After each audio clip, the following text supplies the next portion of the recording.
Hello, hello, I'm a Circle of Kings, and this is my video entry for the Lockpicker 1969 700 subscriber giveaway video. I believe he requested we share our lockpicking tools collection and talk a little bit about what we do and don't like.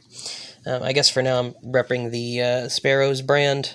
I'm a bit of a shill for them because they're the only tools that I actually own, and they haven't really disappointed me yet. I mean, most everything that I've gotten from them I've quite liked. That being said, we'll get into it. When I first started, I mean, hell, I've only been lockpicking for maybe a week and a half, 2 weeks, somewhere in there, so it was kind of a new fascination of mine. But when I first started, I guess like everybody else, I didn't have any tools. Go look around on Amazon and figure out that they don't have anything available for you there, unless it's something that you want to roll the dice on. And I didn't want to wait forever, so I ended up running across one of the Lock Noob's videos about making your own lockpicks out of windshield wiper blades. And so that's kind of what I started with over here.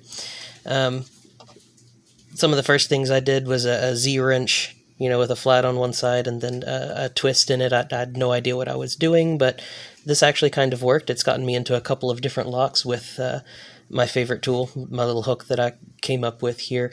I made another Z-wrench, one with a very short end on it, and one with a much longer end on it. I think I made these a bit too long. They're kind of unwieldy, but they do absolutely work. So those two different tensioners, and then the only tool that I actually still sometimes use that was made from a wiper blade, which is kind of, I don't know, maybe about a medium hook or something. And I did kind of handle it with some epoxy and a little bit of brass tube there just to give myself a little bit more to grip onto for some better control. But that little bitty set is kind of the first things that started getting me into locks. Some of the Chinese-made stuff you can get from the dollar store, and just kind of picking around, learning what different pins feel like. Now, I had a lot of failures as well. So some of the other wiper blade tools that didn't pass muster are this like short hook type thing here. It basically just bends. It's too sharp to be of any real use. You just kind of get stuck up in locks everywhere. So this guy was kind of a no-go, as was the next guy, which was kind of a medium or deeper hook. This one was okay, but it was quickly replaced with the little brass-handled one that I showed earlier. Then, of course, everybody wants to try some kind of wave or worm or something like that for raking stuff, and you learn pretty quickly with wiper blades you don't have a hell of a lot of material to work with, so you can't really get much in the way of a wave. The smaller one, the more, I guess, worm style, or what do you call it? I forget. Anyway, he's kind of sort of worked out a little bit for single pin picking, but for the most part, these raking tools didn't really get me much anywhere. Now, the last guy actually did kind of help me out a little bit, kind of a half diamond or modified flag or kite or whatever y'all call them, I'm not sure. But this guy was interesting because you actually can kind of rake with him, and it's like a single pin raker. So it has some utility, though not entirely too much. Now, I did get the calipers out and measure this stock, and this stock runs at about 30 thousandths, so it's just about 5 thousandths thicker than Sparrow's standard 25 thou stuff, so it's not too terribly thick for our American-style keyways. I hear you Euro guys have some pretty tight keyways, and that probably wouldn't fly for y'all. Now, when I did first make a purchase, the first thing that I bought, because, nobody has money. Well, I'm sure some people have money, but I don't. What we ended up going with was just the hookers set from Sparrows. And that, of course, comes with the hooks and then the standard tensioners. I'm sure you guys have seen all of these standard L tensioners with a bend in them. It's the 3 set. And then you also have the Z-wrench set here that has the 3 different sizes. And I use those occasionally. However, they were included with the hooker set. I probably would not have bought them just by themselves. I just don't use bottom of the keyway very much. I don't have enough room to really pick with bottom of the keyway. I have a tendency to pick, I guess, pins down or Bible down. So I like to do my top of the keyway tension and put a little bit of tension off to the side. And then I'm pushing down on pins as I pick. That has been my most comfortable method so far. Now, with the hooker set, of course, they come with the Euro-style hooks. Well, I guess these are the Euro-style hooks. You get a small and deeper. I think they call them shallow and medium or shallow and deep. Euro style hooks. Oh, let me get in frame here, apologies. And they're the ones that just have that bit of a flat to them. I like these because they are actually come to a bit of a point, whereas the rounded ones don't. Obviously, as the name suggests, they kind of come to a round. It feels like it's more like if you've got pins inside your Bible and you're trying to run across them, the round ones, when you come across a pin and kind of run into another one, they seem to kind of feel like they have a bit of a drop to them. So like you're feeling the end of the driver pin, or the key pin rather.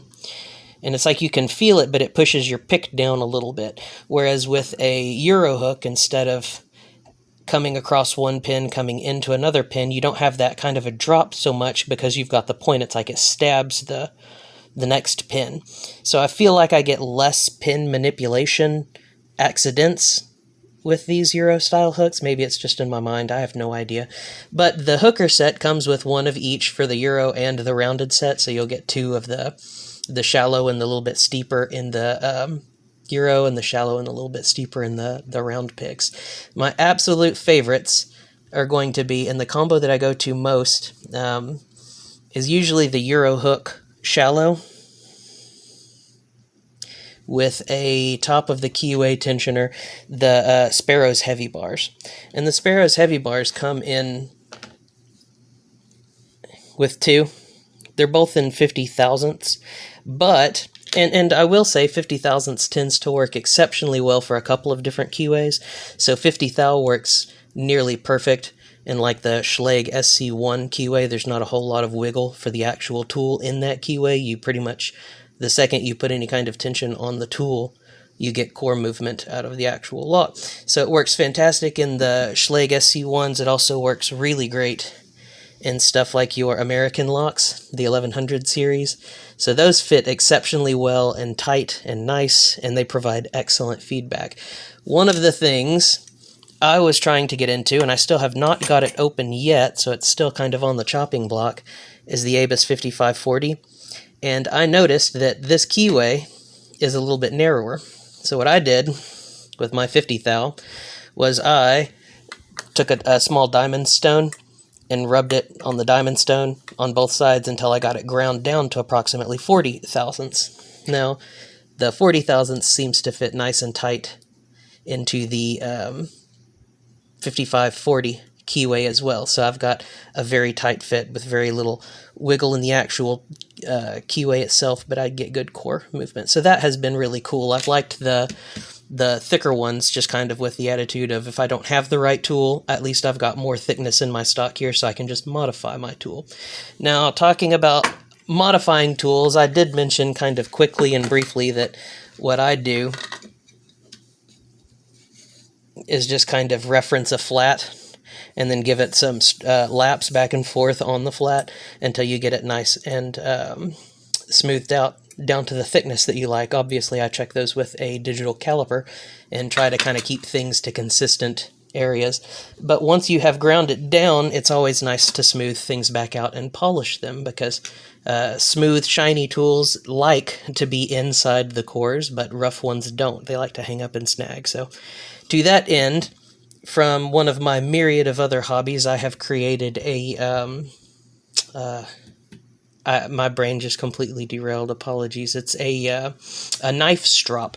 Essentially what it is just a piece of wood. I put a piece of felt on the back of it so that it actually stays still. I do some leather work as well and some knife collecting and some axe making. So I do all kinds of sharpening for all kinds of tools. And one of the last steps in any sharpening product is a good lap on a strop. So what you do is you take a piece of leather and glue it to the top and a piece of felt and glue it to the bottom. The felt stops it from moving, the wood acts as hard backing, and the leather gives you a nice grainy surface on which to rub some jeweler's rouge. From there, you can sit and strop back and forth, and it's a polishing action that it does. So it really can help mirror out very small scratches in metal. I'm not sure if my light's going to catch it very well or not, but this is fairly well mirror polished, and I do love the fact that all of the Sparrows keyways, or tensioners, have these little ridges built in that really grab into that core. So even though your sides are nice and shiny, it gets it in and out of the core easy, but it does still lock into place the second you put some kind of tension on it. So those, I know those aren't necessarily picking tools, but they are the tools that I use to keep my picking tools happy. So I'll include those there. So again, Sparrow's heavy bars in 50 thou, one of them ground down to 40 thou for utility's sake. I also, from Sparrow's, have the comb set. They're the top of the keyway tensioning sets that include a comb. The reason I picked these up specifically was for the tensioner that was included for those tube blocks. I don't have any tube blocks yet, and I will say the top of the keyway tensioning works pretty well on these. I think, do not quote me, but I believe these are 25 thou, so they're a little bit on the thin side when you start working inside of a lot of the American keyways that I go for. So they work perfectly well. Because of those teeth, they lock in. These are serrated teeth on the end of the tensioner, just like the heavy bars. So they lock in good, but they're very thin, so they just kind of fall out. So me being a new picker, I don't really have the control to really keep hold of those well yet. I'm sure that will come with time. But no, I ended up picking these up specifically because it came with the tensioner as well, and just so happened to have combs, and just so happened to be top of the keyway tensioner. I will say these tools feel a little short for comb picking. I've done it a couple of times, but each time it's like there's not enough handle back here for me to get good leverage on, and I end up with this thinner metal kind of hurting my hand a little bit. Maybe I'm just a sissy and need to grow up, but it feels like if they were a little bit longer, they'd have a little bit more utility, at least for me. I think they would still bite, and I may even play around with putting some heat shrink tubing on these to kind of blunt the edges just a little bit, because they're not sharp edges at all. They're very well, I'm assuming they're either tumbled or stone washed from factory, so the edges are nice, nothing is going to cut you, but it does become sharp when you're putting a lot of pressure trying to defeat those pins and push them all up into that Bible so that you can get a good turn on it. So I like these, I don't love these. They've had a little bit of utility for me, but I kind of shy away from them most of the time. I am interested in using that tensioner, the tube block tensioner, and seeing how that goes. Now, getting close towards the end, I always, like, nobody else really talks a whole lot about what kind of lube they use for their locks, but this is Ballistol. I use this kind of with everything. It's that Grandma's Red Hot Sauce or whatever it is. I put that shit on everything. So knives, guns, tools, rust inhibitors, locks. Now, I put this kind of on everything. Whether that's the right thing to be using or not, I don't know. But I do know that it slicks up my locks. I don't have to worry about any kind of corrosion, and it's not a curing oil. So it stays nice and liquid kind of forever. This little bitty dab, I mean, like, it looks like I need to buy new, but if I'm oiling locks, that's probably, 50, 60, 70 locks worth of lube. You really only need to use a drop or two. I know it's not necessarily a tool for my picks, but I do like the Sparrow's Scepter. It's really cool. I paid the extra $10 to get the trainer keyway to go with it, and so I've got something that can hold just a bunch of different picks. You can fit quite a bit down in there. And this is kind of my to-go bag. It also did come with the little slipcase deal, and this is kind of where I store all my overflow picks. So when I'm out and about running around, I usually have both of those heavy bar top of the keyway tensioners. I usually have 2 or all 4 of those the hooker set, the hooks from Sparrow's. But if I want to downgrade, I typically keep my Euros and pitch my rounds. And other than that, sometimes I'll grab kind of a specialty thing if there's a specialty lock. But I'll throw the Scepter with a couple of tools in my backpack and throw something I'm working on like the Abus, and that makes kind of a nice little package that's not rattling around everywhere. They do have the foamy stuff on the inside of the Scepter to keep everything all happy, hunky-dory. Now, I did get the rekey set from Sparrow's that comes with all the different extra keys and different driver pins and driver pins and key pins so that you can kind of rekey all your different locks for different challenges. I don't know if it was an accident or not, but mine did come without me having paid for it. Maybe it was just a really cool bonus from Sparrow's.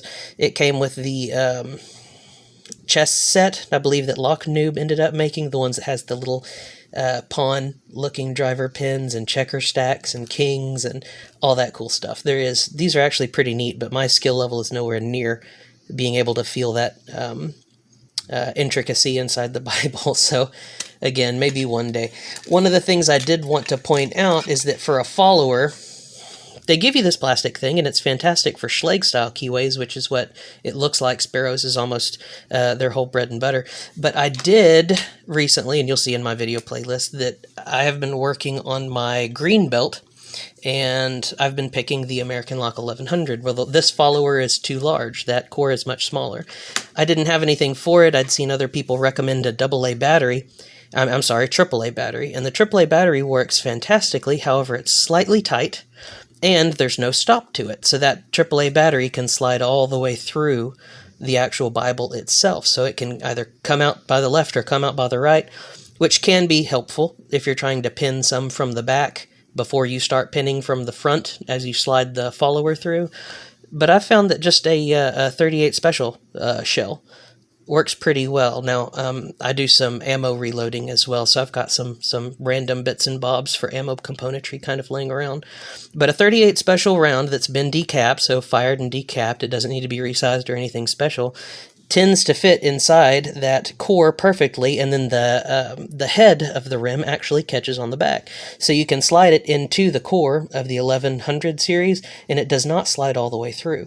So for me, being a new guy, not knowing really what I'm doing too terribly well, it adds just an extra level of safety for me to kind of push it into the core, and then I can hold on to it, and I know that core isn't going to slide out. And I can slowly retract the core while adding my pins and springs, and if I run into an issue, or if the kid needs something, or if the dog goes bonkers, I just kind of slide this back into the core, and then I can set the core inside the case and secure it and kind of walk away from it.